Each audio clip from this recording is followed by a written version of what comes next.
حضرت عزیر علیہ السلام اپنی سواری پر سوار ہو کر اپنے محلے میں تشریف لائے اور سر اقدس اور داڑھی مبارک کے بال سفید تھے، لیکن عمر مبارک وہی 40 سال کی تھی۔ کوئی آپ کو نہ پہچانتا تھا۔ اندازے سے اپنے مکان پر پہنچے، ایک ضعیف بڑھیا ملی جو پاؤں سے معذور اور نابینا ہو گئی تھی۔ وہ آپ کے گھر کی باندھی تھی اور اس نے آپ کو دیکھا ہوا تھا۔ آپ نے اس سے دریافت فرمایا، یہ عزیر کا مکان ہے؟ اس نے کہا ہاں۔ لیکن عزیر کہاں ہے؟ تو اس نے کہا انہیں غائب ہوئے تو 100 سال گزر گئے۔ یہ کہہ کر وہ خوب روئی۔ تو آپ علیہ السلام نے فرمایا، میں عزیر ہوں۔ اس نے کہا سبحان اللہ، یہ کیسے ہو سکتا ہے؟ آپ نے فرمایا، اللہ تعالیٰ نے مجھے 100 سال موت کی حالت میں رکھ کر پھر زندہ کیا ہے۔ اس نے کہا حضرت عزیر علیہ السلام جو دعا کرتے ہیں وہ قبول ہوتی تھی۔ آپ دعا کیجئے کہ میری آنکھیں دوبارہ دیکھنا شروع کر دیں تاکہ میں آپ کو دیکھ سکوں۔ آپ نے دعا فرمائی تو اس عورت کی بینائی واپس آ گئی۔ آپ نے اس کا ہاتھ پکڑ کر فرمایا، خدا کے حکم سے اٹھ۔ یہ فرماتے ہی اس کے معذور پاؤں درست ہو گئے۔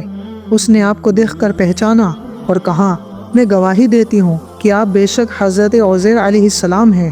یہ حضرت عزیر علیہ السلام کا معجزہ تھا اور اللہ تعالیٰ اپنے نبیوں کو ایسے معجزات سے نوازتا ہے۔ اس کے بعد وہ باندھی آپ علیہ السلام کو بنی اسرائیل کے محلے میں لے گئی۔ وہاں ایک مجلس میں آپ کے فرزند تھے جن کی عمر 118 سال ہو چکی تھی، اور آپ کے پوتے بھی تھے جو بوڑھے ہو چکے تھے۔ بڑھیا نے مجلس میں بلند آواز سے کہا، یہ حضرت عزیر علیہ السلام تشریف لائے ہیں۔ اہل مجلس نے اس عورت کی بات کو تسلیم نہ کیا۔ اس نے کہا، مجھے دیکھو، ان کی دعا سے میری حالت ٹھیک ہو گئی ہے۔ لوگ اٹھے اور آپ کے پاس آئے۔ آپ کے فرزند نے کہا، میرے والد یعنی حضرت عزیر علیہ السلام کے کندھوں کے درمیان سیاہ بالوں سے چاند کی شکل بنی ہوئی تھی۔ چنانچہ کندھوں سے کپڑا ہٹا کر دیکھا گیا تو وہ موجود تھا۔ نیز اس زمانے میں تورات کا کوئی نسخہ باقی نہ رہا تھا اور کوئی اس کا جاننے والا موجود نہ تھا۔ آپ نے تمام تورات زبانی پڑھ دی۔ ایک شخص نے کہا، مجھے اپنے والد سے معلوم ہوا کہ بخت نصر کی ستم انگیزیوں کے بعد گرفتاری کے زمانے میں میرے دادا نے تورات ایک جگہ دفن کر دی تھی۔ اس کا پتہ مجھے معلوم ہے۔ اس پتے پر پہنچ کر تورات کا وہ دفن شدہ نسخہ نکالا گیا اور حضرت عزیر علیہ السلام نے اپنی یاد سے جو تورات لکھائی تھی اس سے تقابل کیا گیا تو ایک حرف کا فرق نہ تھا۔